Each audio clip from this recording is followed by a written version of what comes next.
No, but Keke is Oprah famous. No, Keke, Yeah, I want Keke just Oprah. made me Oprah famous. Let's cut this right now. Guys, congratulations on the film. I absolutely loved it.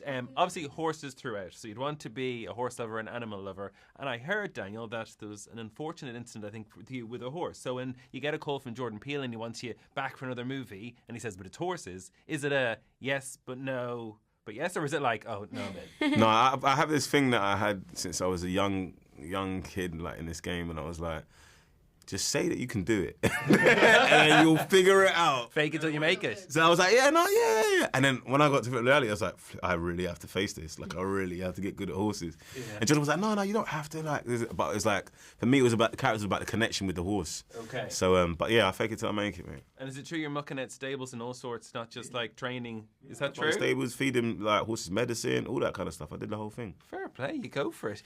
Keke, there's a thing in this, right, about Oprah famous. I love Oprah, about being Oprah famous, right? Do you think that's a fair bar? Because I went, actually, Jordan's got onto something here. I think that is the bar of, like, the most famous you can be is Oprah famous. Would you agree with that? And what's Jordan Peele like to work with?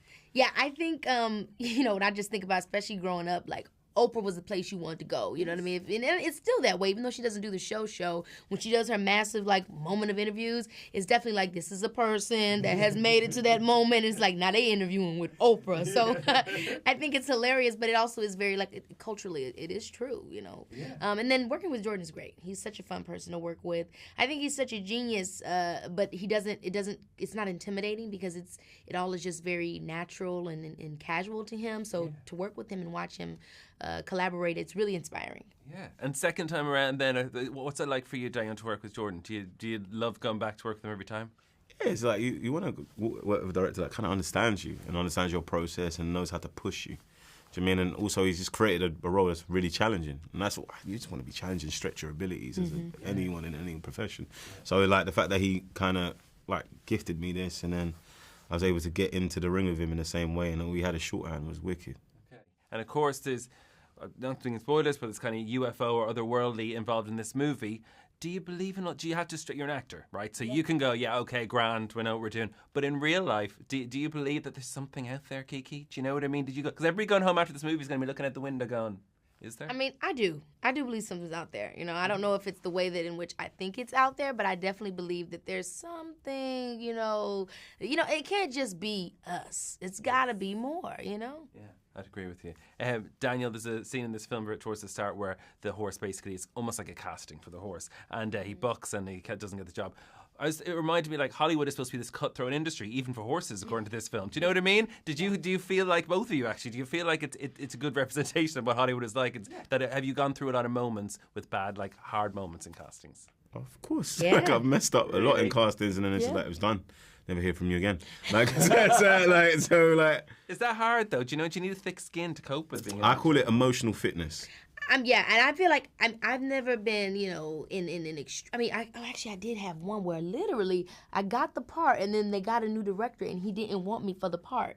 Ooh. Yeah, and then I ended up getting the part again anyway, which is crazy. But it's like that was crazy. But I mean, it actually happens a lot. Like you'll hear stories where people, shows that were on for 20 years and somebody be like, I originally got casted for that, and then the first week they decided they wanted a different vibe. It happens. Mm-hmm. It's just our industry. You got to know that. It's not you. It could be for so many other reasons. It doesn't mean it's you. Yes. It's tough though, God. But it must help when you win an Oscar to boost you up again, Daniel. Do you know what I mean? Like you got nominated last time you worked with Jordan. Since then you have won an Oscar. What's it like that moment? Because everybody goes along and you're on the screen and we all are watching the 5 people or whoever is nominated. What's it like when they actually say your name? Is it like outer body or is it just? It is out of body. That's such a good question. It is out of body. You go in there and all you're thinking is, don't trip on the stairs, don't trip on the stairs. And then you go, cool, you made it on the stage, right? No. Cool. Like, exactly. Don't forget anyone, don't forget anyone. And then so a lot of time I was just happy that I didn't forget anyone, then I remembered I forgot someone. I forgot the director in my speech. And then I was distraught. I was like, no, like, so weird. Why? Like it broke my heart because Shaka did such an amazing job. So it's just, you kind of think very rationally, you go, I want to do this. I want to do that. I want to do this. And then you process it. And then once that's all done, I said, sorry to Shaka. And then I come back and you're like looking at this award. I'm like, flipping, no. Like, it's just heavy. Like, it's like heavy.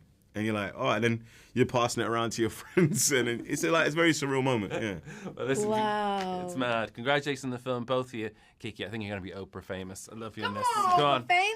Come Yeah. on. He's already Oprah. You know what I mean? Nah, but Kiki is Oprah famous. Nah, Kiki, Yeah, I want Kiki an just Oprah. made me Oprah went- famous. I Let's not do that. Let's cut this right now. Kiki Palmer is Oprah famous. I wanna- I'm coming up. I went on Oprah when I was 11 for Killer the Bee. See? Wow. But that was like so, like that was like the Oprah show in Chicago. I'll never forget because everybody was like, it was that thing where it's like, Killer the Bee, we need to get it to Oprah. We need to get this movie to Oprah. So that Oprah line, it literally triggers me back to that memory of like everybody being like, if you want something to be something, you need to go to Oprah. So you know the funniest thing, I was 16, I got family in Chicago, so I pulled out of Chicago, and we went to Oprah Studios. And we took the best pictures of me outside Oprah Studios with my mom and my auntie and a family, like just outside Harpo. Oh Just my like, God. Yeah. Living your best life.